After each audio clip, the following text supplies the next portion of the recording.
بسم اللہ الرحمن الرحیم. Unit 10 demonstrative ایڈجیکٹیوز. آپ پہلے ہی ایڈجیکٹیوز کر چکے ہیں. آپ کو معلوم ہے کہ ایڈجیکٹیوز کیا ہوتے ہیں. اس سے پچھلے چیپٹر میں یعنی پچھلے یونٹ میں ہم نے پوزیسو ایڈجیکٹیوز کیے تھے اور آج ہم ڈیمونسٹریٹو ایڈجیکٹیوز کر رہے ہیں. ایڈجیکٹیوز کی بہت ساری اقسام ہوتی ہیں, جیسے کہ آپ ایڈجیکٹیوز آپ نے کیا, پھر آپ نے پوزیسو ایڈجیکٹیوز کیا. سو آج ہم ڈیمونسٹریٹو ایڈجیکٹیوز کر رہے ہیں. ہم دیکھیں گے ڈیمونسٹریٹو ایڈجیکٹیوز کیا ہوتے ہیں. سو دس, دیٹ, دیز اور دوز کو ڈیمونسٹریٹو ایڈجیکٹیوز کہا جاتا ہے اور یہ ہمیشہ ناؤن سے پہلے استعمال ہوتے ہیں. اب ڈیمونسٹریٹو کا کیا مطلب ہے؟ یعنی جب ہم کسی چیز کی طرف اشارہ کرتے ہیں اپنے ہاتھ سے, تو مثال کے طور پہ دس بک یعنی کہ یہ کتاب, تو آپ ہاتھ سے اشارہ بھی کریں گے اس کی طرف, تو یہ ایک قسم کا ڈیمونسٹریشن ہو جائے گا اس کے لیے. تو ڈیمونسٹریشن کا مطلب یہ کہ اشارہ, I mean when you point out something, آپ کو پوائنٹ آؤٹ کرنا ضروری ہے کہ آپ کسی چیز کی طرف اشارہ کر کے کہیں کہ دس بک یعنی کہ یہ کتاب, یا دس بوائے یعنی کہ یہ لڑکا, تو آپ اپنے ہاتھ سے اشارہ بھی کر رہے ہوں گے اس کی طرف. تو یہ کیا کہلاتا ہے؟ ڈیمونسٹریٹو ایڈجیکٹیوز کہلاتے ہیں. دس, دیٹ, دیز اور دوز کو ڈیمونسٹریٹو ایڈجیکٹیوز کہا جاتا ہے اور یہ اشارے کے طور پر استعمال ہوتے ہیں اور یہ ہمیشہ ناؤنس سے پہلے استعمال کریں گے آپ اس کو. اچھا, ابھی آبزرو کرتے ہیں ہم کچھ دو ایگزامپلس ہیں ہمارے سامنے, اے اور بی. سب سے پہلے اے کو دیکھتے ہیں. This book is read. تو اس کا مطلب یہ ہے کہ آج جب یہ جملہ کہیں گے کہ یہ کتاب لال ہے, تو آپ اس کی طرف اشارہ بھی کر رہے ہوں گے.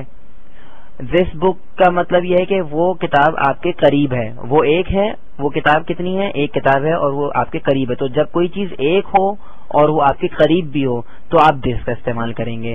تو دس بک یہ ظاہر کر رہا ہے کہ وہ کتنی کتابیں ہیں؟ ایک کتاب ہے, اور وہ کیا ہے کہ آپ کے قریب ہے, آپ سے دور نہیں ہے, اس کا فاصلہ آپ سے زیادہ نہیں ہے. جب ہم یہ دیکھتے ہیں ایگزامپل نمبر بی میں دیکھتے ہیں, دیٹ بک از بلو. تو دس بک از ریڈ, اور ایگزامپل بی میں ہے that book is blue. So that book کا مطلب یہ ہے کہ وہ کتاب. اب دیٹ کا مطلب دیٹ اس لیے استعمال ہوتا ہے جب ہم بتانا چاہتے ہیں کوئی چیز ہم سے فاصلے پر ہے. جب کوئی چیز یا کوئی شخص یا کوئی جگہ کچھ فاصلے پر ہوتی ہے تو ہم اس کے لیے دیٹ استعمال کرتے ہیں, اور وہ ایک بھی ہونی چاہیے, یعنی ایک ہو اور دور ہو تو اس کے لیے دیٹ کا استعمال کرتے ہیں. تو دیٹ بک از بلو, آپ اشارہ بھی کریں گے اپنے ہاتھ سے کہ دیٹ بک از بلو. اس کا مطلب یہ کہ وہ کتاب لال ہے, نیلی ہے, وہ کتاب نیلی ہے. دس بک از ریڈ, یہ کتاب لال ہے. دیٹ بک از بلو, اور وہ کتاب جو ہے وہ نیلی ہے. اس میں یہ بات ذہن میں رکھیے گا کہ آپ اپنے ہاتھ سے اشارہ ضرور کریں گے, یا آپ کے چہرے کے ایکسپریشن سے آپ ضرور, یعنی کہ آنکھوں کے اشارے سے بھی آپ یہ کر سکتے ہیں. عام طور پر ہاتھ کے اشارے سے چیزیں بتائی جاتی ہیں. تو اب ہم دیکھتے ہیں ایکسرسائز اے کی, ذرا سی ہم اس کے بارے میں جاننے کی کوشش کرتے ہیں. This book means the book near to me. جب آپ کہتے ہیں دس بک یعنی کہ یہ کتاب, اس کا مطلب یہ ہے کہ وہ کتاب آپ کے قریب ہے.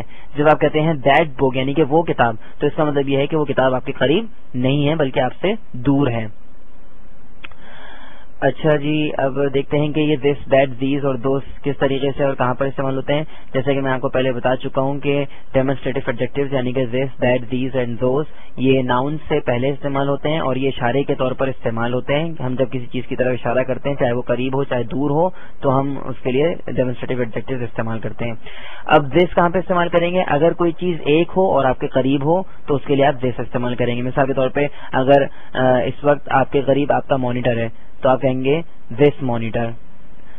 تو جو چیز قریب ہے اور ایک ہے اس کے لیے دس استعمال ہوتا ہے.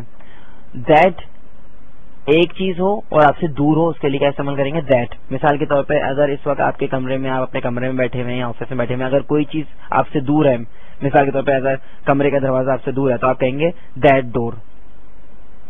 تو جو چیز ایک ہو اور آپ سے دور ہو, فاصلے پر ہو, تو آپ اس کے لیے کیا استعمال کریں گے؟ دیٹ کا استعمال کریں گے. اور آپ ہاتھ کے اشارے بھی آپ ضرور کریں گے تاکہ واضح ہو سکے بات. اسی طریقے سے ویز کو ہم دیکھتے ہیں. ویز جو ہے وہ ایک سے زیادہ کے لیے استعمال ہوتا ہے اور وہ چیزیں آپ کے قریب بھی ہونی چاہیے. مثال کے طور پہ آپ کے قریب کچھ کتابیں رکھی ہوئی ہیں اس وقت, تو آپ کہیں گے ویز بکس. ویز بکس آپ استعمال کریں گے. ویز بکس آر ریڈ. اگر یہ آپ کے قریب میں کچھ کتابیں, لال کتابیں رکھی ہوئی ہیں, تو آپ کہیں گے ویز بکس آر ریڈ. دوز جو ہے وہ ایک سے زیادہ کے لیے اور دور کے لیے استعمال ہوتا ہے. اگر کوئی چیز یعنی کہ کچھ ایک سے زیادہ ہے کوئی چیز اور وہ دور ہے, فاصلے پر ہے, تو آپ استعمال کریں گے دوز. تو دس سنگولر کے لیے اور قریب کے لیے, دیٹ سنگولر کے لیے اور فار کے لیے, ویز پلورل کے لیے اور قریب کے لیے, اور دوز جو ہے وہ پلورل کے لیے اور فار کے لیے استعمال ہوتا ہے. کچھ ایگزامپلس کو دیکھتے ہیں تاکہ ہمیں یہ بہتر طور پہ سمجھ آ سکے کہ ڈیمونسٹریٹو ایڈجیکٹوز کو کس طرح استعمال کرنا ہے. ایگزامپل نمبر 1 پہ دیکھیے, دس بک از بلیک. اس کا مطلب یہ ہے کہ یہ کتاب کیسی ہے, کالی ہے. تو دس بک از بلیک یعنی یہ جملہ جب آپ کہتے ہیں دس بک تو اس کا مطلب یہ ہے کہ وہ کتاب ایک ہے اور وہ آپ کے قریب بھی ہے.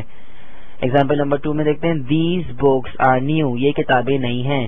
اس کا مطلب یہ ہے کہ جب آپ کہتے ہیں دیز بکس, آپ یہاں پر دس استعمال نہیں کر سکتے کیونکہ آپ کے پاس پلورل ناؤن ہے. تو جب پلورل ناؤن ہوگا تو آپ کیا, اور وہ آپ کے قریب بھی ہو تو آپ کیا استعمال کریں گے, دیز. تو دیز بکس یہ ظاہر کر رہا ہے کہ وہ ایک سے زیادہ کتابیں ہیں اور آپ کے قریب بھی ہیں. ایگزامپل نمبر 3 میں دیکھتے ہیں, دیٹ بوائے از کلیور. یہ ظاہر کر رہا ہے کہ لڑکے کتنے ہیں, ایک لڑکا ہے اور وہ آپ سے دور ہے یعنی کہ آپ سے کچھ فاصلے پر ہے, تو آپ کہیں گے دیٹ بوائے اور ہاتھ سے اشارہ بھی کریں گے. اسی طریقے سے دوز بوائز آر انٹیلیجنٹ. وہ لڑکے ذہین ہیں. اس کا مطلب یہ ہے کہ آپ ایک لڑکے کی بات نہیں کر رہے, آپ ایک سے زیادہ لڑکوں کی بات کر رہے ہیں. تو آپ نے کیا استعمال کیا, دوز بوائز. اور دوز جو ہے وہ ظاہر کر رہا ہے کہ وہ ایک تو زیادہ ہیں اور کیا ظاہر کر رہا ہے کہ وہ دور ہیں, قریب نہیں ہیں. ذہن میں رکھیے کہ دس, دیٹ, these اور those یہ سب کے سب ناؤن سے پہلے استعمال ہوتے ہیں. اور اس بات کا ضرور خیال رکھیں کہ this کہاں پر استعمال ہوتا ہے, these کہاں پر استعمال ہوتا ہے, that کہاں پر استعمال ہوتا ہے اور those کہاں پر استعمال ہوتا ہے. یہ آپ کو میں یہ ساری چیزیں میں آپ کو کلیئر کر چکا ہوں. امید ہے کہ آپ یہ ذہن میں رکھیں گے. اور اگر آپ کو کوئی مسئلہ ہو تو آپ اس کو دوبارہ اس یونٹ کو دیکھ سکتے ہیں پلیز.